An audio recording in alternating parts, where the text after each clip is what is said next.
Déclaration de participants à la première édition du Forum continental africain sur les méga-barrages et la crise climatique tenue à Kinshasa du 25 au 27 juin 2025.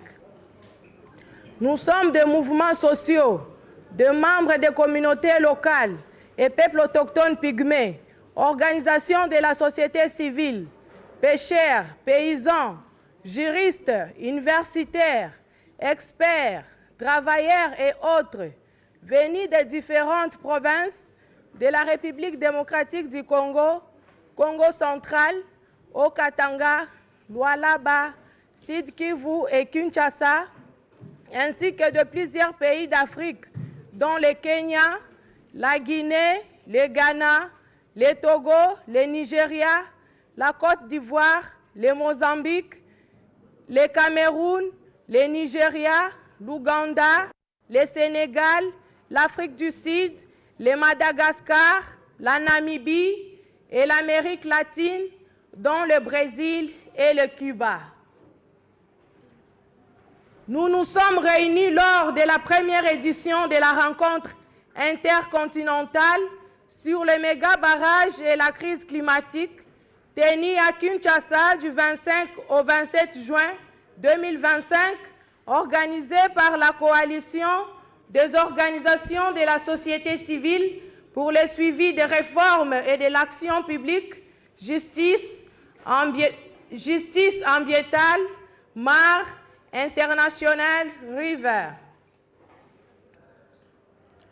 Nous reconnaissons que l'accès à l'électricité et le développement sont une nécessité impérieuse pour nos pays africains. Mais que ce développement ne peut ni ne doit déstabiliser l'équilibre naturel des ressources et la substance des communautés locales et peuples autochtones pygmées. Nous estimons par contre que des alternatives plus responsables et durables aux méga-barrages hydroélectriques existent et soutenons un développement énergétique fondé sur de planification cohérente, des projets de petite taille et des options durables. Nous reconnaissons aussi que les impacts négatifs des méga-barrages sont observés sur les droits humains, spécialement aussi le genre. Les femmes, en plus d'être exclues des processus d'indemnisation et de compensation, sont particulièrement affectées par la perte de terres fertiles, les difficultés d'accès à l'eau et des moyens de substances traditionnelles. Nous réaffirmons notre solidarité avec nos sœurs et frères qui sont déplacés de force ou sont obligés d'accepter une indemnisation insuffisante ou encore celles et ceux qui entendent encore réparation. Nous considérons que la transition énergétique ne peut signifier un modèle unique et dominant qui favorise l'extractivisme dans nos pays et aggrave la crise climatique, et que toute transition énergétique doit être juste, progressive et basée sur le besoin réel de pays et des réalités des communautés locales et peuples autochtones pygmées. Nous notons que les projets d'infrastructures énergétiques engendrent en Afrique et ailleurs des risques et des impacts sur l'environnement, l'économie et les communautés, et que cette situation occasionne pour tous les acteurs, décideurs, des organisations de la société civile, communautaires, de nombreux défis, dont entre autres une opacité généralisée et d'importantes difficultés d'accès à l'information sur les méga-barrages, notamment en ce qui concerne les impacts. Les données disponibles sont rares, difficiles à trouver est souvent présenté dans les langues étrangères ou inaccessibles par les communautés et les acteurs de la société civile. Une participation très limitée du public et de la société civile dans l'élaboration des visions, des politiques et de la mise en œuvre de projets énergétiques, ce qui conduit à des initiatives profitant davantage aux multinationales qu'aux communautés locales et peuples autochtones pygmées. Les communautés de base et les organisations de la société civile sont fréquemment confrontées à la violence et à l'intimidation lorsqu'elles expriment leurs inquiétudes sur les effets dévastateurs et de ces projets sur leur vie et leurs avenirs. La méconnaissance des mécanismes de responsabilisation et de redevabilité des investisseurs chinois.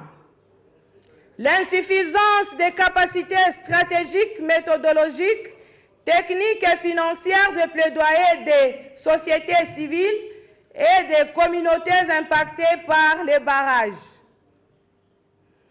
Les risques et les menaces sécuritaires sur les acteurs de la société civile. Nous construisons continuellement, pas à pas, la vision du monde dans lequel nous voulons vivre. Nous rêvons d'un monde où tous les Africains et Latino-Américains célèbrent le droit, celui d'être informés et de décider de l'avenir de leurs moyens de subsistance, de leurs terres et de leurs eaux. Comme le proclame la Charte africaine des droits de l'homme et des peuples, nous possédons des droits humains collectifs et individuels à une vie digne et à un développement respectueux des réalités culturelles et sociales. En tant que femmes, hommes, jeunes, personnes à mobilité réduite et aînés, nous nous engageons à faire pleinement valoir ces droits. Nous reconnaissons le rôle essentiel des femmes en tant que gardiennes et visionnaires de la société et affirmons leur droit à une participation pleine et entière dans l'avenir collectif que nous bâtissons ensemble. C'est avec cette vision que nous exigeons aux gouvernements africains de développer des visions de développement socio-économique et environnemental qui répondent aux besoins des populations locales et non des politiques ou multinationales. D'assurer la participation pleine et entière des populations, impliquer les communautés locales et la société civile à toutes les étapes de projets énergétiques. De garantir la transparence et la reddition des comptes, rendre accessibles toutes les informations relatives au projet, financement, endettement, financier, etc. Porteurs de projets, impacts sociaux, environnementaux, économiques et climatiques, rapports DIS, PGS, PRMS, etc. De renforcer le cadre juridique pour protéger les droits des communautés, notamment le consentement libre, informé et préalable, l'indemnisation juste et préalable, la réinstallation et la restauration des moyens de subsistance,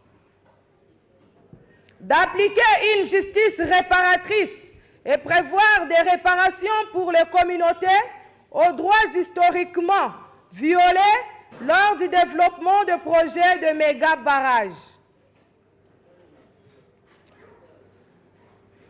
de mettre fin aux projets destructeurs de grands barrages aux impacts irréversibles et favoriser les barrages de taille moyenne ainsi que d'autres formes d'énergie renouvelable.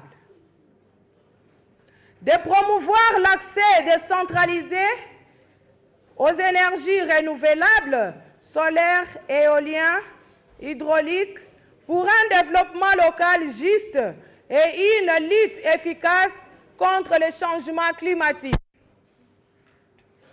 D'honorer, suivre et appliquer les engagements internationaux, objectifs de développement durable, conventions sur la diversité biologique, etc. De favoriser la gestion endogène de forêts et paysages communautaires ainsi que le développement de l'agroécologie.